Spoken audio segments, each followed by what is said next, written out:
आप जानते हो कि हर इंसान के शब्दों में कमाल की ताकत या जादू होता है, लेकिन वह बात दूसरी है कि इंसान के हर शब्द में उतनी ताकत या जादू नहीं होता है जितना कि होना चाहिए या नहीं होना चाहिए, क्योंकि इसके लिए कीमती कंडीशन काम करती है। इसलिए आज जानेंगे शब्दों के जादू के बारे में डीपली और कैसे ये शब्द इंसान की लाइफ को रूल करते हैं और कैसे अपना प्रभाव दिखाते हैं और कैसे कोई अपने शब्दों में मैजिक जैसा इफेक्ट पैदा कर सकता है और कैसे इनके नेगेटिव प्रभाव को खत्म कर सकता है, क्योंकि यह सब समझना बहुत ही ज्यादा जरूरी होता है। इसलिए अब अगर शब्दों के किसी इंसान की जबान से बाहर आने या माइंड में पैदा होने की बात करें, तो जैसे ही कोई व्यक्ति अपने विचारों को शब्दों में बयान करता है तो ये विचार ही बहुत कुछ क्या सब कुछ ही उस इंसान के बारे में बयान कर जाते हैं और उसकी अभी की करंट स्टेट ऑफ माइंड को बता देते हैं कि उसके दिलो दिमाग में अभी क्या चल रहा है। और यहीं से एक बहुत बड़ा क्लू भी हमारे हाथ में आ जाता है कि अगर आप अपने दिलो दिमाग की मैकेनिज्म को पूरी तरह से बदल दें तो आपके शब्दों का बदलना भी बिल्कुल ही तय हो जाता है। या आप अपने द्वारा बोले जाने वाले शब्दों को अगर बदल दें तो आपके दिलो दिमाग में चलने वाले विचार और आपके बनाए गए विश्वास भी बदलने शुरू हो जाते हैं, जिसका असर एक दो दिन बाद नहीं तुरंत के तुरंत ही लाइफ में दिखना और महसूस होना शुरू हो जाता है। और अब अगर शब्दों को और उनकी पावर को सही से समझा जाए तो शब्दों को कॉमन तौर पर 3 कैटेगरी में बांटा जा सकता है और उसके अकॉर्डिंग ही वे अपना असर किसी की लाइफ में दिखाते रहते हैं, क्योंकि हर शब्द किसी न किसी तरह के इमोशंस से चार्ज होता है, जिसमें से किसी शब्द के साथ पॉजिटिव चार्ज जुड़ा हो सकता है तो किसी शब्द के साथ नेगेटिव चार्ज जुड़ा हो सकता है। या तीसरे तरह के वे शब्द होते हैं जो आते तो पॉजिटिव और नेगेटिव चार्ज में ही हैं, लेकिन आपके लिए वे किसी भी तरह का चार्ज नहीं रखते हैं और आप उनको न्यूट्रल चार्ज वाले शब्द मान सकते हैं। जिसमें से अगर पहली कैटेगरी की बात करें तो आपने बहुत से लोगों को देखा होगा कि उनके शब्दों की शुरुआत बस ऐसे होती है जैसे सारी दुनिया का दुख बस भगवान ने उन्हें ही दे दिया है। जैसे ऐसे इंसान कुछ इस तरह की बातें करते हैं कि मैं कुछ भी कर सकता हूँ या मैं कुछ भी कर सकता था, लेकिन बस प्रॉब्लम यह है या दिक्कत यह है या परेशानी यह है या अगर यह ना होता तो मैं यह कर देता या वो कर देता। मतलब यही कि अगर आपकी बातों में कुछ इस तरह के शब्द ज्यादा यूज होते हैं जो नेगेटिव चार्ज रखते हैं तो ये शब्द भी जादू की तरह ही आपकी लाइफ में चारों ओर बॉडी, माइंड और सोल के लेवल पर अपना प्रभाव दिखाएंगे ही। बस फर्क इसमें इतना ही होगा कि इनके सारे प्रभाव नेगेटिव ही होंगे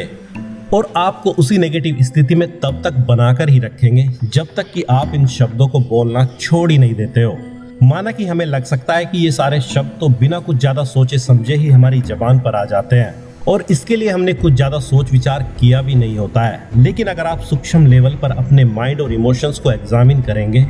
तो आप पाएंगे कि जब जैसी आपकी मनोस्थिति होती है ठीक वैसे ही शब्द आपकी जबान से निकलने लगते हैं, जो कि सिद्ध कर देता है कि आपके इंटरनल इमोशन से ही आपके शब्द रूप ले रहे होते हैं और आपकी जबान से बाहर आ रहे होते हैं। और जो नेगेटिव चार्ज आपने इन शब्दों को अपने इमोशंस के चलते दिया है, ठीक वही चार्ज आपके ये शब्द सामने वाले को भी देंगे। और सामने वाले को दे या ना दे वो तो सामने वाले की चॉइस पर डिपेंड करता है कि वह आपकी बातों को कैसे लेता है, लेकिन आपने ये शब्द बोले हैं तो उसके साथ ही आपने इनको सुना भी है, तो आपके लिए तो यह एक प्रैक्टिस करने की तरह का काम हो जाता है जो आपको और भी ज्यादा इसी जाल में फंसाना शुरू कर देता है। और इसकी हद तो तब पार हो जाती है जब कोई इंसान किसी दूसरे से नहीं बल्कि खुद से ही बिना जबान का यूज किए अपने मन ही मन इस तरह के शब्दों का यूज करता जाता है और यह कंडीशन बहुत ज्यादा क्रिटिकल होती है और इंसान को असीम चिंताओं और डिप्रेशन जैसी हालत में ले जाने का ही काम करती है।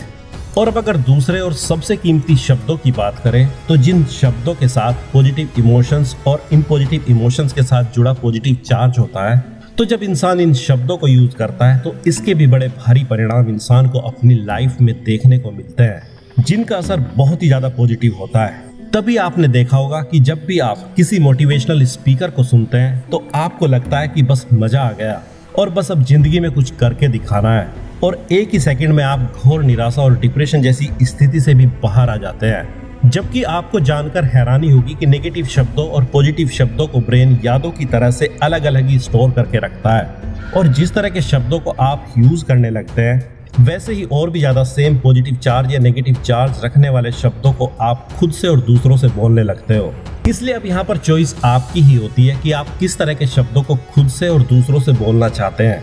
क्योंकि दोनों के फर्क को तो आप समझ ही गए हैं। तो जाहिर सी बात है आप पॉजिटिव शब्दों को ही बोलने के लिए चूज करेंगे। और चाहे आप दूसरों से तो किसी भी तरह के शब्दों को चूज करके बातें कर सकते हैं, वे आप पर भी असर तो करते हैं, लेकिन फिर भी इतना असर नहीं करते हैं जितना कि वे शब्द करते हैं जिनको आप अपनी जबान से तो नहीं बोलते हैं, लेकिन खुद से ही बातें करने में यूज करते हैं। क्योंकि यहीं से शब्दों का मैजिक शुरू होता है। वो पॉजिटिव होगा या नेगेटिव, वह आपके शब्दों की चॉइस पर ही डिपेंड करेगा। और अब अगर तीसरे तरीके के शब्दों की बात करें तो भाषा में हर शब्द अपना पॉजिटिव और नेगेटिव चार्ज रखते हैं, लेकिन कुछ शब्द ऐसे भी होते हैं वे आपके लिए किसी भी तरह का कोई चार्ज नहीं रखते हैं, क्योंकि आपने इन शब्दों के साथ किसी भी तरह का इमोशंस फील ही नहीं किया होता है, और इसी कारण से आपका इन शब्दों के साथ कोई भी इमोशन नहीं जुड़ा होता है, और इसलिए अब ये शब्द आपके लिए किसी भी तरह का रिजल्ट क्रिएट नहीं करेंगे। जैसे अगर आप किसी की बातों को सुन रहे हैं लेकिन सिर्फ सुन ही रहे हैं, भले ही वह आपको अपनी दुख भरी कहानी बता रहा हो या अपना गुणगान कर रहा हो, लेकिन आप एक योगी की तरह किसी भी बात के साथ खुद को बह जाने से रोके हुए हैं, तो तब ये सारे शब्द आपके लिए न्यूट्रल चार्ज वाले होते हैं और आपके ऊपर ना तो कोई पॉजिटिव असर डालेंगे और ना ही कोई नेगेटिव असर डालेंगे। और इस तरह से किसी की बातें सुनने के भी बड़े फायदे हैं जो आपको बेमतलब की बहुत सी परेशानियों से बचा लेती है। और यही वह तरीका भी होता है जिससे आप हर तरह के नेगेटिव शब्दों के इफेक्ट को खुद पर होने से बचा सकते हैं। अगर आप बिना किसी भी तरह के इमोशंस में बहे नेगेटिव बातें करते हैं या सुनते हैं तो।